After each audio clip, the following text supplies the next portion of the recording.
Bonjour à tous, alors une petite vidéo dans laquelle on va démontrer une propriété de géométrie qui est quand même assez sympa. Regardez là, cette propriété. On va montrer qu'un polygone convexe qui a n côtés possède exactement n fois n-3, le tout divisé par 2 diagonale. Voilà. Alors dans quel cadre scolaire ça s'inscrit? Ça s'inscrit dans le cadre de la terminale, parce que ce qu'on va utiliser c'est un raisonnement par récurrence. Et oui, là-dedans, dans cet énoncé on ne voit pas, mais se cache un pour tout n. Bien sûr, entier naturel, alors on verra, ouais, mais à partir de quel n? Mais oui, là, il y a une notion de, ok, je veux démontrer un truc pour tout n, donc la récurrence se prête très bien à ça, même si on va le voir, on va partir sur des petits exemples pour essayer de comprendre un petit peu, de saisir un petit peu cette formule, en tout cas de vérifier qu'elle est valable pour certaines petites valeurs de n, parce qu'après, au bout d'un moment, c'est un peu compliqué. Donc, raisonnement par récurrence, exemple donc un peu difficile, mais très intéressant, parce que ça mélange notions géométriques et puis on va dire formalisme lié à la récurrence. Alors regardez, j'ai dessiné des petits polygones et puis je me pose la question, parce qu'on va préciser certaines choses ici. Alors peut-être avant même les polygones, regardez déjà qu'est-ce qu'un polygone. Donc un polygone, qu'est-ce que c'est? C'est une figure avec plusieurs côtés, voilà, qui se referment. Et puis quand même, convexe, alors c'est quoi un polygone convexe? Alors, regardez par exemple là je vous ai mis un polygone qui est convexe, enfin ces trois polygones sont convexes, mais celui-là n'est pas convexe. Qu'est-ce que ça peut bien vouloir dire? Alors il y a le mot convexe que vous allez retrouver en terminale quand vous allez faire la convexité, convexe, concave, mais ici on parle plutôt de fonction. Alors que là, c'est la géométrie, convexe, alors bien sûr il y a un lien. Convexe, regardez, c'est quand je prends mes angles, en tout cas les angles adjacents, formés par deux côtés d'un polygone.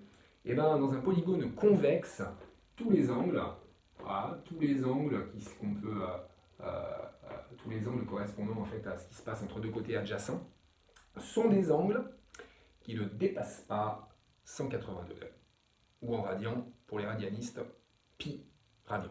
Voilà. C'est-à-dire que là, convexe, je vais écrire là quand même, convexe, c'est que tous les alpha i, si j'appelle ces angles alpha i, par exemple alpha 1, alpha 2, alpha 3, alpha 4, voilà, il y en a 4, tous les alpha i en fait, ils sont inférieurs strictement à pi radian ou à 180. Voilà, tous. Voilà. C'est un pour tout appartenant à 0n. Voilà, un n. Et puis, c'est quoi un polygone concave? Finalement, là, concave, c'est pas convexe, donc c'est dès lors qu'il existe un petit alpha i pour lequel, par contre, on aura un alpha i qui est supérieur à pi, donc supérieur ou égal. Tant si c'est égal, c'est un truc un peu bizarre. Mais supérieur ou égal, oui, parce que regardez, celui-là, par exemple, il en suffit d'un seul, celui-là, regardez, oh là là, il y a un angle qui dépasse 180 degrés, là. Donc ça, c'est concave. Alors, on le précise, ça va être pour une histoire de diagonale, parce que voilà, il y aura parfois les diagonales qui ne seront pas traçables, en tout cas elles ne peuvent pas prendre le mot de diagonale quand on travaille sur de sommets dans certaines circonstances justement liées à la concavité des polygones. Voilà, donc c'est pour se placer dans des situations quand même assez claires où il n'y a pas d'ambiguïté, où on va pouvoir travailler sur les diagonales, convexe, concave.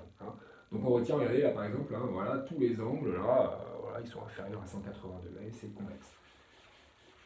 N côtés, j'aimerais aussi insister sur ça, on a vu polygone, on a vu convexe, N côtés, attention, un polygone à N côtés, eh bien il y a aussi N sommets, voilà, et oui, regardez, un triangle, il y a 3 côtés, il y a 3 sommets, quadrilatère, il y a 4 côtés, il y a 4 sommets, voilà, etc. etc. Et voilà. Alors, maintenant, on va travailler sur les diagonales, et on va se dire, oh là là, N fois N-3 sur 2 diagonales. Ok, déjà il y a N qui intervient, on se dit N, ça commence à combien? Ça commence à 0, ça commence à 1. Bon, on réfléchit, c'est pas écrit dans l'énoncé, mais un polygone à 0 côté, voilà. Un polygone à 1 côté, bizarre. Un polygone à 2 côtés, pareil. Polygone, c'est à partir de 3 côtés. Donc en fait, là, sous-entendu, n supérieur ou égal à 3. Ok, là, ok, ça se referme, j'ai vraiment une notion de polygone à partir de n égale 3. Très bien, donc ça commence là. Donc je sens que mon initialisation, je vais devoir la faire à n égale 3. Initialisation, pourquoi? Parce que, on l'a dit, on va faire un raisonnement par récurrence, terminal, scolarité de terminal spé, le raisonnement par récurrence. Il faut donc que je pose un Pn égal, voilà, Pn égal, c'est-à-dire la propriété dont je veux démontrer qu'elle est vraie pour tout n, et ici, mon Pn sera ce que je veux démontrer, c'est-à-dire la phrase suivante. Un polygone convexe à n côtés possède n fois n-3 sur 2 diagonales. Si je m'autorise à poser dn, je l'écris ici, comme étant le nombre de diagonales d'un tel polygone convexe à n côtés, alors ce que je veux montrer, c'est que dn égale fois n-3 sur 2. Voilà mon Pn. Ok, je vais démontrer ça. On va le tester quand même pour les petites valeurs de n. Dans un triangle, j'ai combien de diagonales? Ben j'en ai pas. Ben non. Parce que quand je parle de sommet du triangle, à chaque fois que je les relie, j'obtiens un côté, pas une diagonale. Donc ça commence à m'intéresser au niveau du quadrilatère. Quand j'ai un quadrilatère convexe, que je travaille sur ses diagonales, regardez combien j'en ai. J'en ai 2. Alors attendez, j'en ai pas, mais justement, c'est l'occasion de tester la formule, parce qu'il semblerait qu'elle soit vraie à partir de n égale 3. Voilà. Alors si je remplace dans ma formule, regardez, n par 3, ça fait 3 fois 3 moins 3. 3 moins 3, c'est 0. 3 fois 0, c'est 0. Divisé par 2, c'est 0. Oh, ça marche. En fait, elle est initialisée, ma propriété. P3 est vrai. On aura l'occasion d'en reparler, quand on va vraiment écrire proprement la récurrence. Ok? On passe à P4. P4, donc c'est là, on l'a vu dans un quadrilatère convexe, en fait, il y a 2 diagonales. Je ne peux pas en tracer plus. Bon, bah on va tester la formule. Là, j'ai 4 côtés, 4 sommets. 4 fois 4 moins 3, ça fait 4 fois 1. 4 divisé par 2, ça fait bien 2. Oh, ça marche. P4, elle est vraie aussi. Oh, ok. Je passe à P5, juste pour me rassurer, pour voir, attends, elle a l'air de marcher cette formule. Et pour y voir plus clair aussi. Ça va nous aider de travailler sur des petites valeurs de n pour voir un petit peu comment on les trace, ces diagonales, finalement. Ok? Donc alors, je pars de ce point-là. Voilà une diagonale. Ça, c'en est pas une. Pourquoi? Parce que ça, c'est un côté. Donc, c'est pas une diagonale. Je peux en tracer une autre ici. D'accord? Et c'est fini pour les diagonales qui partent de ce point-là. Voilà. Ensuite, on aurait pu donner la définition rigoureuse, mais on peut essayer de la comprendre. C'est-à-dire, une diagonale, c'est un segment qui va relier 2 sommets, tels que, quand je les relie, ça ne me donne pas un côté du polygone. Voilà. En partant de ce point, hop, j'ai une diagonale. Et j'ai une autre diagonale. Et là, en partant de ce point, je me dis, est-ce que je peux en tracer d'autres? Bah non, ils sont tous tracés. Ah si, j'ai oublié celui-là. Ah ouais, c'est joli. Voilà. Joli, hein? Là, j'ai tout tracé. Là, j'ai tout tracé. Et puis là aussi. Voilà. Alors, je les compte, les traits verts. 1, 2, 3, 4, 5. Il y en a 5. Je teste. Pour 5, 5 fois 5 moins 3, ça fait 5 fois 2. 10 divisé par 2, 5. Oh là là, P5 est vrai. Il semblerait que ça fonctionne. On va devoir la démontrer. Bon, récurrence. Ok. On y va. On a posé les choses correctement. Je le réécris là. Notre Pn, c'est dn. Dn étant donc le nombre de diagonales qu'il y a dans un polygone convexe qui possède n côtés. Dn, c'est n fois n-3, le tout divisé par 2. Ok. On a vu donc que P3 était vrai. On n'a même pas besoin de parler de P4 et de P5. L'initialisation, on va la commencer à l'égal 3. Mais pour être rassuré un petit peu, on a vu quand même que P4 et P5 étaient vrais. Bon, c'est toujours un peu rassurant d'aller voir juste un petit peu après que pour la première valeur de n, même si rigoureusement, dans votre démonstration, il vous suffit de parler de P3, c'est tout. Hérédité. Les choses sérieuses commencent. Alors je l'écris un peu en abrégé, on fait une hypothèse dans l'hérédité. Supposons qu'il existe un entier n supérieur ou égal à 3 tel que dn est égal, tel que Pn soit vrai. Voilà, c'est-à-dire tel que on met dn qui est égal à n fois n-3 sur 2 pour cet entier n dans lequel je suis en train de parler. Voilà, il y en a un seul, je suppose que pour celui-là, Pn est vrai. Voilà. Alors, on a un but, un objectif, c'est de montrer que Pn plus 1 est vrai. Voilà. Et donc, dans un coin du brouillon, ce qui est pas mal, c'est d'écrire ce que ça veut dire que Pn plus 1 est vrai, c'est-à-dire en fait notre objectif. Alors, dans un coin du brouillon, ou alors un petit peu plus bas, et puis on essaiera de remplir les lignes manquantes. Alors, je vais le mettre dans un coin du brouillon, regardez. Mon Pn plus 1, je l'écris là, il y en aura dans tous les sens, mais c'est pas grave, vous avez l'habitude sur ce tout petit tableau. Pn plus 1, ce serait que dn plus 1, qui est le nombre de diagonales dans un polygone convexe à n plus 1 côté, ou n plus 1 sommet, ça fait, je remplace mes n par dn plus 1, c'est-à-dire n plus 1 fois n-3 plus 1, c'est-à-dire n-2, ou n plus 1 moins 3, c'est-à-dire n-2, le tout divisé par 2. Voilà ce que j'aimerais prouver. Ça, je le sais, parce que je l'ai supposé.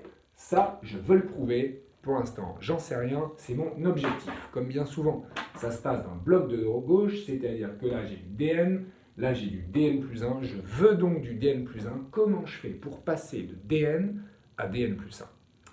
Et bien comment je fais? Un petit dessin, pour y voir plus clair. Je me dis ok, je vais faire un petit dessin. Je vais faire un petit dessin, mais alors attention, je vais faire un dessin sur lequel je vais essayer de représenter un polygone à n côtés. Pas facile, voilà. Mais ça va m'aider beaucoup. Bon, donc je commence à dessiner, voilà, un polygone convexe, voilà. Donc je peux nommer les points, et pour les nommer justement de manière un peu sympa, je vais les nommer A1, A2, c'est-à-dire que je vais indexer des points A, A3, voilà, A4, tiens, et puis etc., etc. Voilà, et puis celui qui est juste à côté de A1, là, je vais l'appeler donc AN. Comme ça, celui-là, il a n sommets, et donc il a n côtés aussi. Et puis d'ailleurs, c'est toujours intéressant de faire ça, et bien de voir ce qu'il y a, enfin de dessiner ou d'écrire en tout cas ce qu'il y a juste avant AN, c'est-à-dire en fait AN-1. Puis par contre, entre A4 et AN-1, là, il y en a plein. Voilà. Alors, il y en a plein, enfin, je ne sais rien combien il y en a d'ailleurs, ça pourrait commencer à 3, juste après à 3, ou même avant, parce que j'ai mis AN-1, enfin bref. Et là, pour essayer de comprendre ce qui se passe. Ok. Alors, ce polygone-là, il a donc un certain nombre de diagonales. Combien il en a? Bah, il y a des pointillés, j'en sais rien. Ouais, mais il en a dn en fait. Il a dn diagonales. Et moi, ce qui m'intéresse, c'est dn plus 1, c'est-à-dire savoir combien un polygone qui aura un côté de plus, c'est-à-dire aussi un point en plus, va avoir de diagonale. Comment je fais? Eh bien, écoutez, je vais faire apparaître un nouveau point. En faisant apparaître un nouveau point que je vais appeler AN plus 1, eh bien, je vais créer un nouveau segment. D'accord? En fait, je crée deux nouveaux segments, mais du coup, il y en aura un de plus. Ce point, je l'appelle AN plus 1, parce que c'est plus facile pour moi. J'ai le droit de l'appeler comme je veux. Je vais l'appeler AN plus 1. Je ferai le lien quand même, comme ça, entre DN et DN plus 1. Et puis, eh bien, je vais comprendre que je pourrais le mettre n'importe où, du moment que mon polygone reste convexe. Mais par souci de compréhension, je vais quand même vouloir le placer entre AN et A1. Mais ça, on ne perdrait pas en généralité en le mettant ailleurs. Hein, on verra, on en reparlera un peu tout à l'heure. Donc là, je laisse mon AN, mais qu'est-ce qui se passe? Regardez, je vais enlever ce segment-là, parce que je vais aller rajouter un point que j'appelle AN plus 1. D'accord?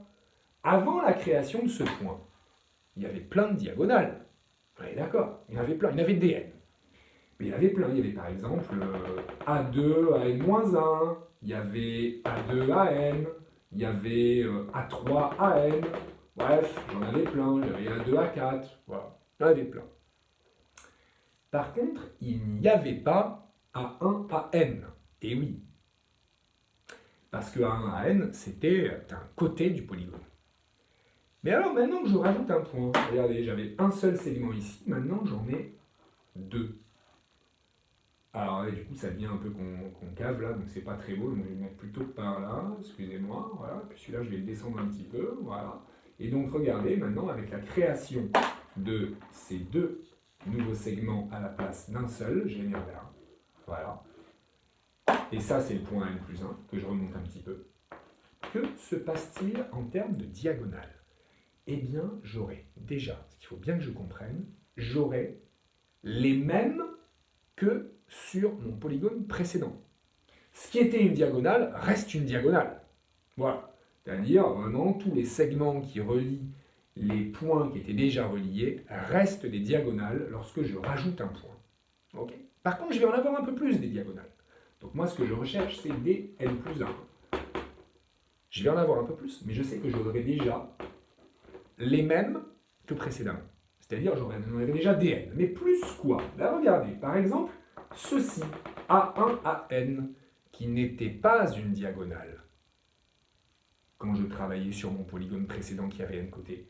Maintenant, ça devient une diagonale, parce que A1, AN n'est plus un côté du polygone. Donc déjà, ça m'en fait une de plus. Voilà. Et ensuite, je me dis, mais j'ai quand même rajouté un point là. J'ai rajouté le point AN plus 1. Donc moi, j'avais aucune diagonale qui partait de AN plus 1, qui arrivait à AN plus 1, puisque ce point n'existait pas. Donc il va falloir que j'ajoute à ça le nombre de nouvelles diagonales que j'obtiens en ayant ajouté an plus 1 et ces nouvelles diagonales partant de an plus 1. Alors je vais essayer de réfléchir qui est-ce qu'il y a comme nouvelles diagonales. Et je vais les noter ici, regardez. C'est les segments qui doivent partir de an plus 1, ou déboucher sur an plus 1 parce qu'il n'y a pas de sens dans ce segment. Alors, est-ce que j'ai an plus 1 à 1 ? Bah non, parce que lui, c'est un côté du polygone. Est-ce que j'ai an plus 1 à 2 ? Oui. Est-ce que j'ai an plus 1 à 3 ? Oui. Est-ce que j'ai an plus 1 à 4 ? Oui. Etc., etc. Je peux relier ceci qui est nouveau, c'est une diagonale, ceci qui est nouveau, ceci qui est nouveau, ceci qui est nouveau. Bref, beaucoup, beaucoup. Et an plus 1 à n moins 1 aussi, bien sûr. Je l'écris, celui-là. Et par contre, est-ce que an plus 1 an est une diagonale ? Non, parce que c'est un côté du nouveau polygone. Donc je m'arrête là. J'ai listé tous les nouveaux segments qui sont des nouvelles diagonales dans mon polygone à n plus 1 côté. Il faut que je les compte. Il y en avait déjà un de plus, ok ? C'était, on a dit an à 1. Eh bien, il faut que je compte tous les nouveaux. Et alors là, attention, on va les compter en se disant, ok, il y a le numéro 2, le numéro 3, le numéro 4, le numéro 1, jusqu'à n-1. Vous connaissez ce mécanisme de comptage, vous l'avez déjà fait sur les suites. Pour compter combien il y a de segments ici, je prends l'indice du dernier, parce qu'ils sont tous consécutifs, hein, donc n-1, ok, et je retranche le premier. Mais attention, je rajoute 1, parce que sinon, j'oublie de compter le premier. Hein. D'accord, hein, rappelez-vous, hein, vous voulez compter combien il y a de nombres entre 2 et 7 inclus, il n'y en a pas 7 moins 2, hein. Il n'y en a pas 5. Hein. Je compte sur mes doigts, 2, 3, 4, 5, 6, 7. Ah oui, il y en a 6, bah oui. Il faut rajouter 1, parce que sinon vous ne comptez pas le premier. Donc là, n moins 1 moins 2 plus 1, voilà le nombre de nouvelles diagonales qui partent de an plus 1. Et ça fait n moins 1 moins 2, n moins 3 plus 1, ça fait n moins 2. Ah, voilà. Récapitule. Le nombre de diagonales de mon nouveau polygone, c'est le nombre de diagonales de l'ancien polygone, celui qui avait un côté en moins, plus 1, qui est la diagonale an-1 à n, pardon, n'importe quoi, an à 1. Et là, c'est toutes les nouvelles diagonales qui partent de an plus 1. Ok. Donc il y en a dn plus 1 plus n moins 2, c'est-à-dire qu'il y en a dn plus n moins 1. Ah oui. dn plus n moins 1. dn plus n moins 1. J'ai une jolie relation de récurrence entre dn et dn plus 1. Je vais bien sûr m'en servir pour aller démontrer que si Pn est vrai, alors Pn plus 1 est vrai. Ok ? J'ai écrit ça dans un coin de mon brouillon. Rappelez-vous, on a été là, on a écrit dn, j'enlève mes petits schémas, ok ? Je vais garder quand même la relation de récurrence parce qu'elle va me servir pour essayer de me diriger de là vers là. Bloc de gauche, je veux passer donc de dn à dn plus 1. Qu'est-ce que je fais d'après cette relation que j'ai trouvée là ? Je vais ajouter n-1. C'est comme ça que j'aurai dn plus 1. Donc regardez, j'ajoute n-1 à dn, ça me donne dn plus 1. Donc si je le fais à gauche, je le fais à droite, plus n-1, plus n-1. Ok ? À gauche, j'obtiens quoi ? Ben, dn plus 1. À droite, j'obtiens quoi ? n facteur de n-3 sur 2 plus n-1. Après, c'est que du calcul, il faut avoir confiance. Ok, mon objectif est là. Mais bon, voilà, j'ai des réflexes, on va regarder. Là, il y a une seule barre de fraction. Là, j'ai une fraction plus un truc sans barre de fraction. Donc sur 1, voilà, fois 2. Et ça me donne n fois n-3 plus 2 fois n-1, le tout divisé par 2. Voilà, on développe le tout, pas de problème. On va l'écrire directement en effaçant un petit peu quelque part, je sais ce que j'avais écrit là. Hein. On retiendra n carré moins 3n plus 2n moins 2. Ça me fait, en regroupant moins 3n et plus 2n, n carré moins n moins 2. Le tout divisé par 2. n carré moins n moins 2, le tout divisé par 2. Bon, je suis censé avoir ça, moi. Alors, deux façons de faire. Soit je repère que là, j'ai un polynôme du second degré sous sa forme développée, et là, il est sous sa forme factorisée. Ok ? Donc je me dis, bah, tiens, je vais factoriser ça, delta, racine, etc.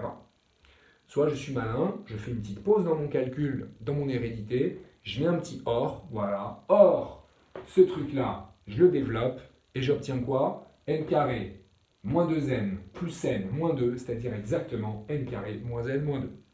Ok? Hein, ou alors racine évidente. Enfin bref, il y a plein de techniques pour passer de ce truc-là à ce truc-là. C'est pareil. Bah, conclusion, qu'est-ce qu'on a prouvé? On a prouvé que Pn plus 1 est vrai. Voilà. On est parti de l'hypothèse que Pn était vrai, on a réussi à prouver que Pn plus 1 est vrai. Conclusion, la propriété Pn, elle est héréditaire. Mais elle était initialisée pour n égale 3. Qu'est-ce que je peux en déduire en conclusion? Je ne l'écris pas, c'est à l'oral. Pn, initialisé pour n égale 3, et héréditaire, et donc vrai pour tout n. C'est-à-dire que, en effet, tout polygone convexe à n côtés possède n fois n-3 sur 2 diagonale. Intéressant.